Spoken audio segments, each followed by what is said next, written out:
après le roi de France lui-même. Ce haut relief représente le second d'entre eux, Olivier de Clisson. C'est un moulage d'une sculpture d'Emmanuel Frémier. L'original se trouve au château de Josselin, où le connétable est mort. Mais remontons dans le temps. Avant Olivier de Clisson, Bertrand du Guesclin est le premier connétable breton en 1370. Parti de peu, il se hisse au sommet de la hiérarchie militaire, jusque dans le giron du futur roi de France Charles V. Il est une figure de proue de la guerre de 100 ans opposant la France à l'Angleterre et accumule les faits d'armes chevaleresques au service de la couronne. Sa victoire à Cochereil, Normandie, inaugure le règne de Charles V. Partout, jusqu'en Espagne, il combat les Anglais. En Bretagne, du Guesclin harcèle l'ennemi avec armes. À Sussigno, il déloge une garnison d'occupants en 1373.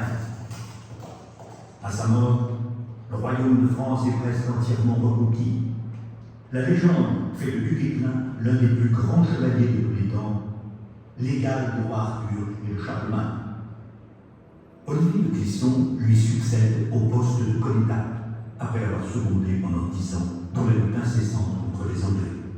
Pourtant, la fin tragique de son père, décapité pour trahison, ne l'a pas destiné à servir le royaume. Le jeune Olivier est élevé à la cour du roi Édouard III d'Angleterre et se bat pour lui jusqu'à la fin des années 1360. Sa fidélité glisse alors vers le roi de France Charles V, dont il devient l'un des principaux chefs de guerre. À l'avènement du jeune Charles VI, il est nommé connétable. En tant que tel, il n'est jamais vaincu. Il est aussi conseiller du roi, mais la folie de celui-ci sonne la fin progressive de la carrière politique d'Olivier de Clisson et celle de sa charge de connétable dont il est déchu en 1392. Il meurt dans son château de Josselin, près de Sussigno. Le troisième et dernier connétable breton de l'histoire est né au château de Sussigno en 1393.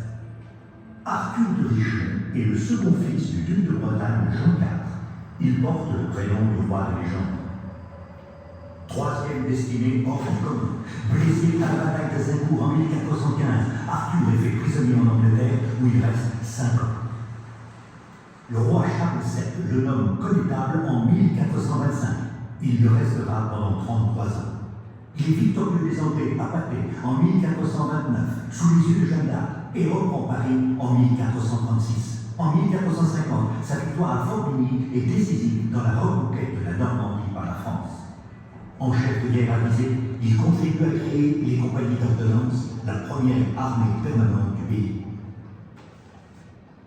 Pendant la dernière année de sa vie, il devient, sous le nom d'Arthur III, duc de Bretagne.